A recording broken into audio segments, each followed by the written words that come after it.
Le agradezco a Edwin Carcaño que me reciba la llamada. Edwin, muy buenos días. ¿Qué tal, Rodrigo? Muy buenos días. Gracias por recibirme. Un saludo a ti y a toda tu audiencia.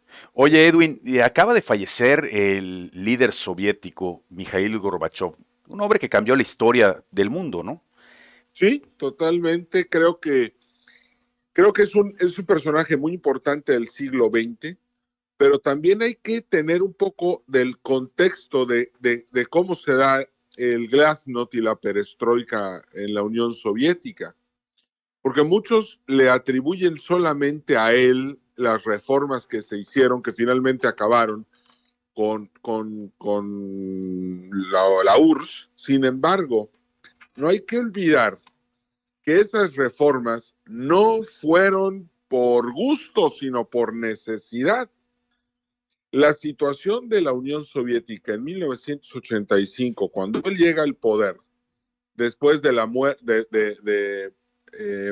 bueno, después de que varios líderes que llegaron a la URSS mueren rápidamente, era desesperada, primero que nada, porque la guerra en Afganistán, haber invadido Afganistán, les salió muy caro y nunca lograron sus objetivos.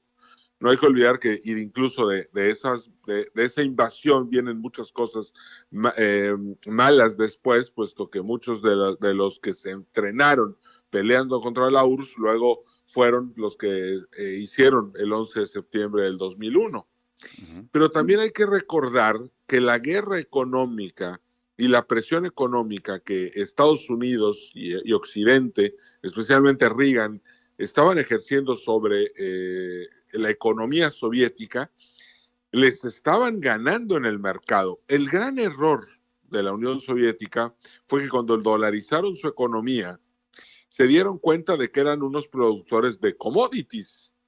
No tenían desarrollo tecnológico, todos se lo robaban, no tenían desarrollo infraestructural, y entonces ahí es cuando vimos que el gigante en realidad, o como dice el cuento, ¿no? El rey estaba desnudo, Uh -huh. porque era una economía sumamente básica, con, teniendo que financiar una invasión sumamente costosa y además teniendo que competir contra Occidente, que ya estaba de lleno entrando a lo que todavía hoy conocemos como la era tecnológica en la economía. Entonces, en realidad, Gorbachev, entiendo que tiene su parte, pero también no hay que olvidar que cuando Polonia estaba queriendo sacudirse de la presión que tenía del Partido Comunista, Gorbachev aplicó la doctrina de Brezhnev, que es un país que queda bajo el mando de la URSS, nunca más va a dejar de volver a hacerlo. Y esa era la doctrina de Brezhnev. Sin embargo, cuando tratan de aplicar la doctrina de Brezhnev en Polonia, reciben un comunicado del Vaticano que decía que si Rusia se atrevía a invadir Polonia, el Papa, Juan Pablo II, iba a volver a ser Caro Wojtyla, iba a renunciar al papado, iba a agarrar un rifle y se iba a ir a pelear contra los rusos, lo cual los hubiera dejado muy mal vistos, ¿no? Fue un golpe diplomático tremendo. Y así es como empieza todo el desmoronamiento de algo que yo considero lo más aberrante del siglo XX. No hay que olvidar que de ahí salieron personajes como Stalin, como Andropov y como Nikita Khrushchev. Y la verdad es que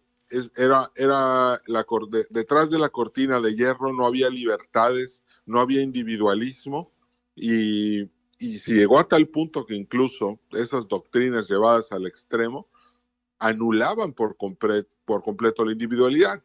Y hay algo que hay que entender un poco para ver el conflicto que está pasando ahorita en Ucrania un poco mejor. Stalin le quitó todas las cosechas a los ucranianos para poder financiar el proyecto de la bomba atómica y dejó que se murieran millones de ucranianos de hambre y de frío porque no había nada que comer.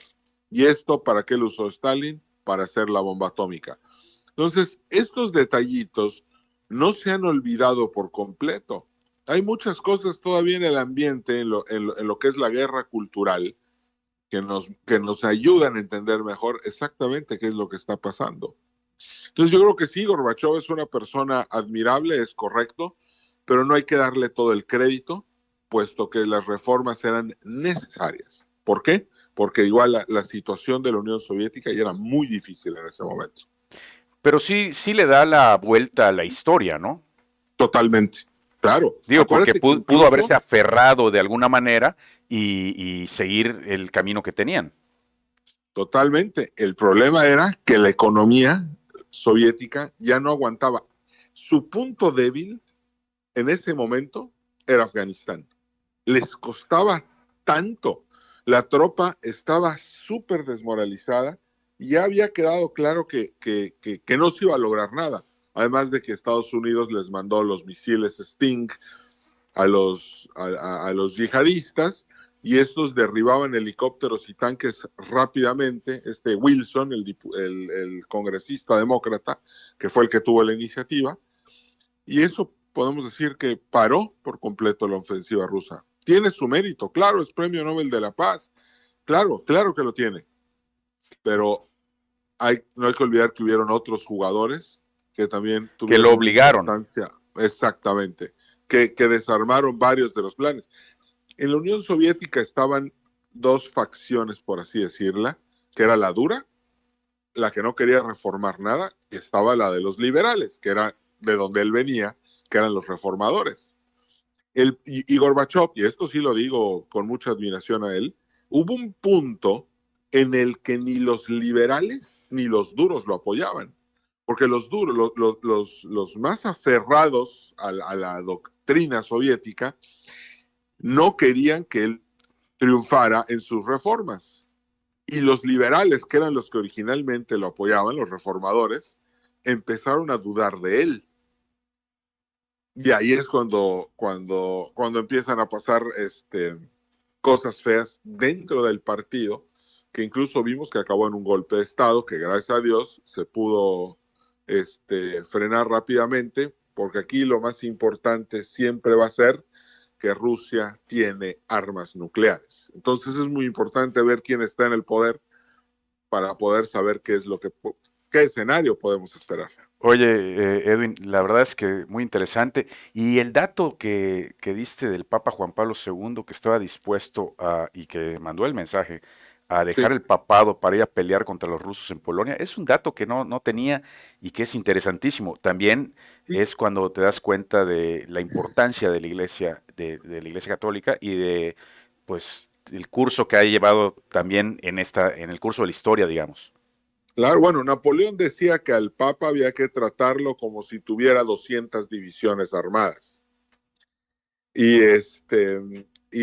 la verdad, bueno, no hay que olvidar que Juan Pablo II, Karol Wojtyla, conoce a los nazis y conoce a los comunistas por vivir en Polonia.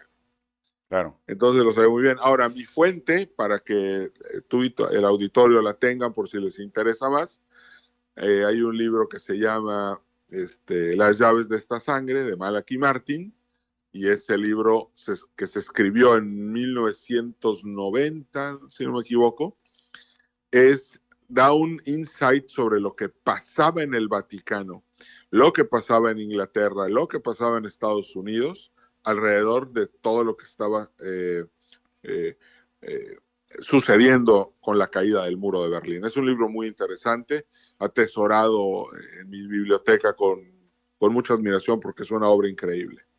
Bueno, pues te agradezco muchísimo, Edwin. Estamos pendientes y nos seguimos hablando. Claro que sí, Rodrigo, muchas gracias. Un saludo a ti y a tu audiencia. Nos vamos a un corte y volvemos. Él es Edwin Carcaño y le agradezco como siempre su amable atención. Nos vamos al corte.